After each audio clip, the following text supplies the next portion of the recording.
Depuis plus de 40 millions d'années, les baleines peuplent les océans. Ils font résonner leurs chants si mystérieux. Pour espérer les apercevoir, il faut, à partir du mois de juin, gagner les côtes de la Réunion. La rencontre n'est jamais assurée, mais ce groupe de visiteurs n'aura attendu que quelques minutes.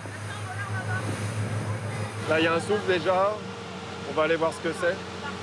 Pour les approcher, une seule méthode possible, l'observation passive. C'est les animaux qui vont faire les derniers mètres, ou pas. Et c'est eux qui vont choisir quand, comment et combien de temps l'interaction aura lieu. Et regardez, je vais me retourner. Et surtout, je ne vais pas faire de splash.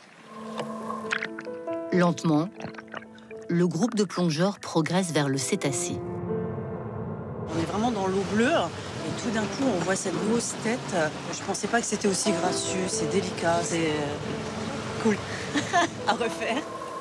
Depuis 2019, une brigade veille sur la tranquillité des baleines. Et moi, tu te diriges sur la zone là? Surtout pendant la haute saison touristique qui correspond à la période de reproduction. On est dans une période où il faut les déranger le moins possible. Les petits vont naître dans nos eaux et ils vont y passer quelques temps pour emmagasiner de l'énergie. Si jamais il n'a pas emmagasiné suffisamment d'énergie, il peut ne pas pouvoir se défendre face aux prédateurs qu'il va rencontrer sur sa route. Car chaque mois de novembre, les baleines regagnent l'Antarctique pour se nourrir. Mais bientôt, la fonte des glaces risque de compromettre leur capacité à s'alimenter. La montée des eaux menace aussi l'archipel des Komodo, en Indonésie. Et avec lui, l'habitat de l'un des plus grands reptiles du monde. Le varan, pourtant présent sur ces terres depuis des millénaires. Ici, vous pouvez voir une femelle dragon. On ne les trouve que sur ces îles, sujet de curiosité et de fascination pour les touristes. C'est extraordinaire.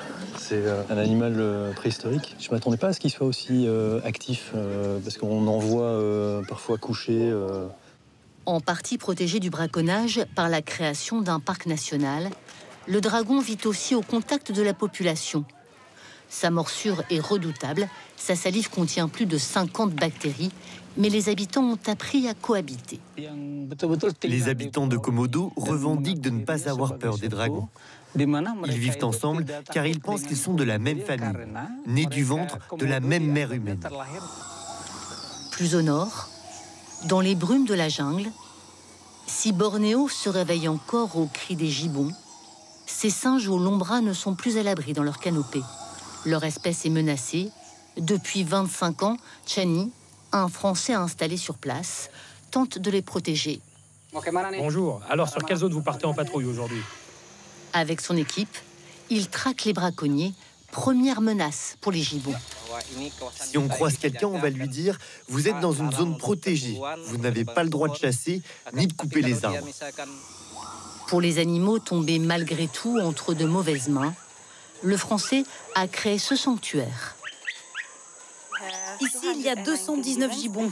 Ce sont d'anciens gibbons domestiques qui ont été confisqués à des familles ou sauvés du trafic illégal. L'équipe de vétérinaires les soigne dans l'espoir de les relâcher dans leur habitat naturel. Mais ce long processus ne fonctionne que dans 20% des cas. Leur donner une vie meilleure, une vie décente, même si c'est de la captivité, c'est notre devoir. Mais encore une fois, ce n'est pas une solution. La solution, c'est de les sauver lorsqu'ils sont encore dans la forêt. Et donc, de protéger leur habitat qui se réduit comme peau de chagrin. La forêt de Bornéo est morcelée par les champs de palmiers à huile et les industries minières. Elle a perdu les 3/4 de sa superficie en 30 ans. Le combat de Chani se joue aussi depuis le ciel. J'essaie de voir s'il n'y a pas eu des arbres coupés. Ça peut venir de camps de braconniers ou en saison sèche de départ de feu. Donc ça nous permet vraiment d'avoir une vision assez rapide de la situation. On utilise aussi l'hydravion pour larguer des graines dans les zones où la forêt a besoin de se régénérer. Activiste infatigable, Chani rachète des terres aux villageois avant que les industriels le fassent. L'association a déjà sauvé 2000 hectares de forêt. Une victoire car il y a urgence. Il reste moins de 100 000 gibbons sur la planète.